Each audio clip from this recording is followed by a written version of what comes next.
Bom dia, bem-vindo ao nosso Café com a Palavra, tudo bem? Cara, muitas vezes a gente tem assim, ansiedades, né? Para realizar algumas coisas e a gente vê que é impossível isso para nós, até aparentemente. Mas quando eu falo realizar algumas coisas, eu estou falando dentro de um princípio de Deus, dentro de um princípio de racionalidade. Tipo assim, você quer arrumar um emprego melhor em tal lugar, mas você quer ir para aquele lugar, porém você depende do emprego, você depende da casa que você vai morar. Eu aprendi com a amiga nossa, Karen, mora nos Estados Unidos, amiga minha da Célia, muito irmã, há muitos anos, acompanha a gente há mais de 10 anos. Ela falou: pastor, quando isso acontece comigo, sabe o que eu faço? Eu começo a orar para Deus abençoar o dono da casa que eu vou alugar. Mas você ainda não alugou casa, minha irmã? Sim, não interessa, mas eu já começo a abençoá-lo, orar, abençoá-lo. Eu quero sair daqui de onde eu moro e quero morar em outro estado. Ela mora nos Estados Unidos, né? Vamos supor, eu já começo a orar pelaquela empresa que vai me empregar.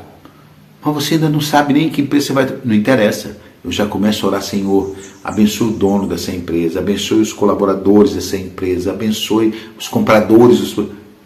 Eu já começo a abençoá-los. Eu falei: cara, isso está certo, sim.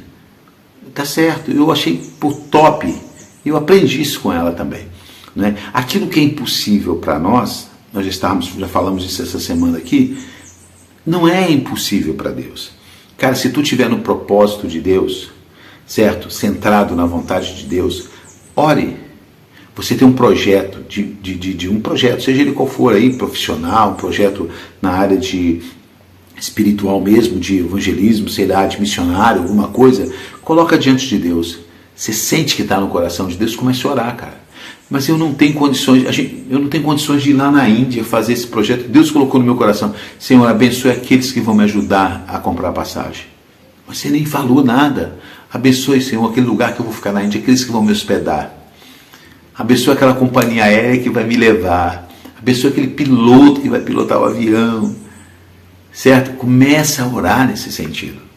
Sabe? Comece a mover aqui no mundo físico e vai começar a ser movido no mundo espiritual. Né? Traga à existência isso.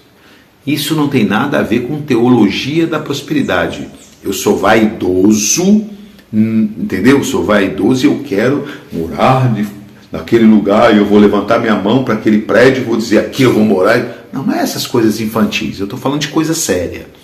Né? Aquilo que a gente não consegue assim de repente fazer com as nossas forças, é claro que Deus não deu força para trabalhar, para fazer as coisas. Poxa, eu não preciso, eu falei isso aqui, não preciso que Deus me mande fazer coisas que eu já sei que eu tenho que fazer, correto? Mas assim, tá longe, tá difícil, eu preciso mudar de cidade porque eu arrumei um emprego. Cara, eu vou começar a orar para aquela empresa, vou começar a orar para aquela casa que eu vou alugar, eu vou começar a orar pela, entendeu? Eu preciso trocar de carro, porque pro trabalho que eu vou pegar agora, eu preciso de uma caminhonete. Cara, Senhor, abençoa o comprador do meu carro. Eu ainda nem anunciei, mas abençoa. Quando eu anunciar, abençoa esse comprador, que ele seja feliz com o carro e abençoa aquele que vai me vender a caminhonete. É impossível para você. Você não pode determinar: eu vendo esse carro hoje, compro aquele amanhã, vendo esse portanto. Não está no seu poder, mas está no poder de Deus. Certo? Orar pela cura de alguém. Senhor, eu oro pela cura de fulano. Os médicos dizem que é impossível. Não interessa. Eu vou continuar orando. Ah, não, mas não tem jeito. Mas eu vou continuar orando, porque é impossível para mim, mas não é para Deus. Mateus capítulo 14, versículo 17, era impossível para os discípulos. Olha só.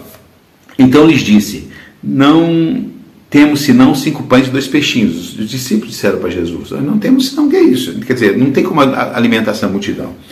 Tendo mandado que a multidão se assentasse sobre a erva, tomou os pães e os peixes, ergueu, né? Erguendo os olhos ao céu, os abençoou, partindo o pão, deu-os aos seus discípulos, e os discípulos deu à multidão, certo?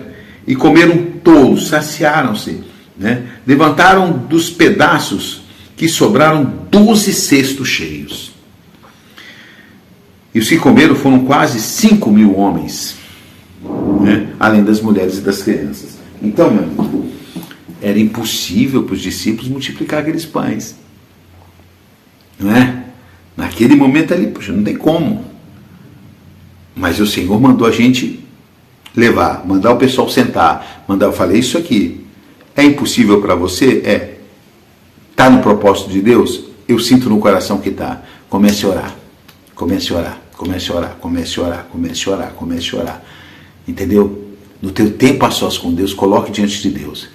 Mas não vá diante de Deus só pedir. Não, já começa a abençoar, começa a agradecer. Entendeu?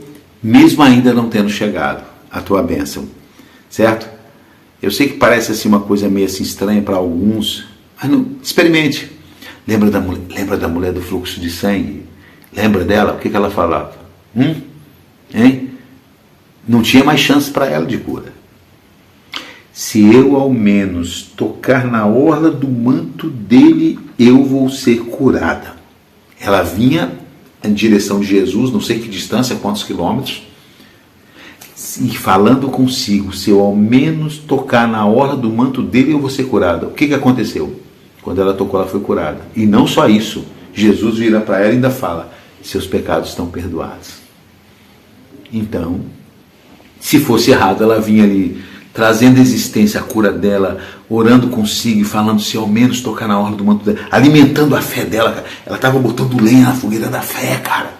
Cada vez que ela falava isso, ela botava um pedaço de madeira, um pedaço de lenha na fogueira. Cada vez que ela dava um passo e falava, se eu tocar na hora do manto dele, eu vou ser curada. Ela botava mais um. Quando ela chegou diante de Deus, a fé dela estava um fogaréu maluco aí. Chegando diante de Jesus e tocou na hora de Jesus. E foi curada. Põe lenha na fogueira da tua fé, meu. Até o próximo Café com a Palavra.